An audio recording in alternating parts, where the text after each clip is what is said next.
I think I have created a great product. I've done everything from scratch. I have already a lot of new customers. I think they would fall in love with what I'm doing. I think it's time to buy a new Tesla or a new house.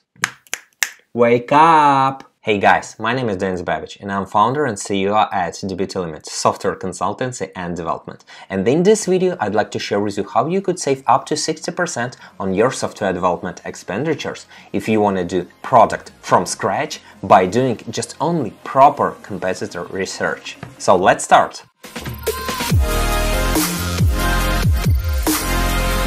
Let's say you have already proven idea and you know what you really need to do. But slow down your horses just a little bit. Before you go to a software development stage, just let's do a proper competitor research and why it's important. I will explain this one to you right now. So there is three types of competitor search what you should do. Imagine that you built already a great product and you're ready to push this red launch button and everything is ready. You're ready, you're so excited, and you're clicking on this launch button and nothing is happening. You're not getting any leads, you don't know what's channel worth your attention. Is this like a Google ad, Facebook ad, maybe Instagram, YouTube, LinkedIn, or anything else? Or it's a time to call mom and dad and ask them if they know the right people who could help you with your product, and maybe they have enough influence to help you with that? Let's be honest, the last one is still the best one. Okay, so let's say your person doesn't have this influence or they don't know how to help you with. So what you need to do? So first of all, you need to do a competitor research to get a better understanding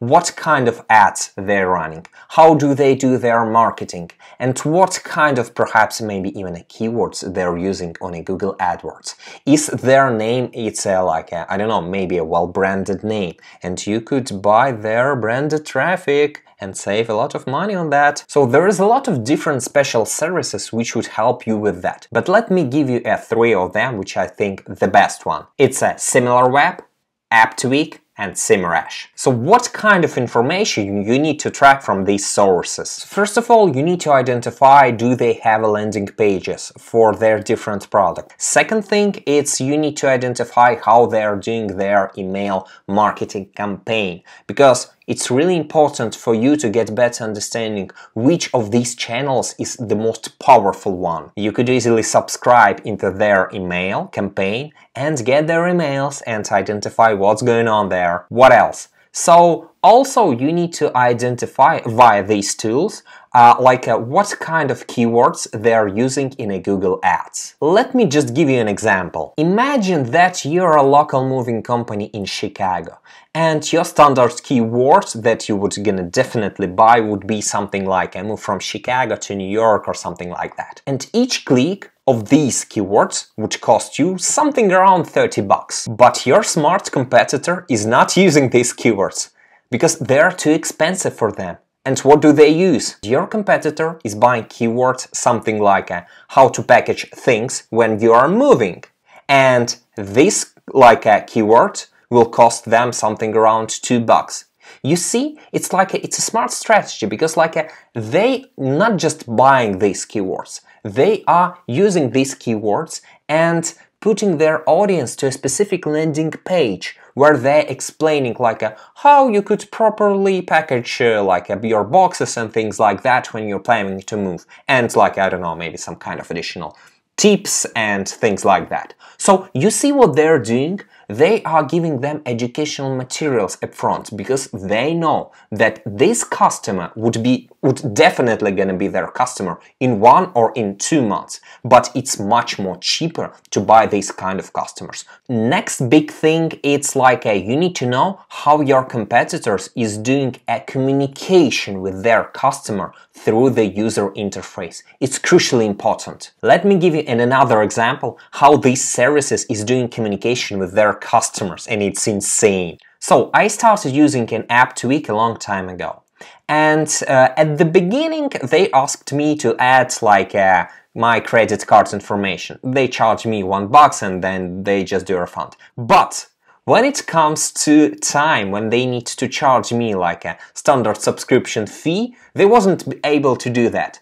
Smart enough when you're working with subscriptions. And when they wasn't able to charge me for this, like $30 for the subscription, they start asking me why I don't want to use their service. And there was a bunch of questions, but each of these questions and quizzes just guide me to the one simple thing, we will give you a discount upfront and please start using our service. And this thing is not quite obvious to you until you go to your competitors and you identify that they're using these kind of things in their user interface.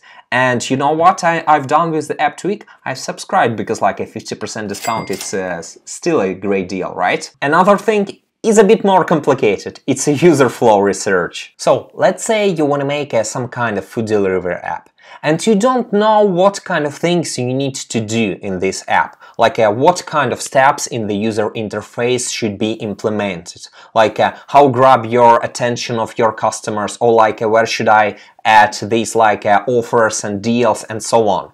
So let's go and see what kind of examples already exist in this market. And one of the top-notch players, it's a Domino's Pizza. So when you're looking at companies like Domino's, you could realize that they already spent millions of their marketing budget to identify what kind of user flow works best. And they have already 100% proven practices in their user flow, what they're using. So what you need to do?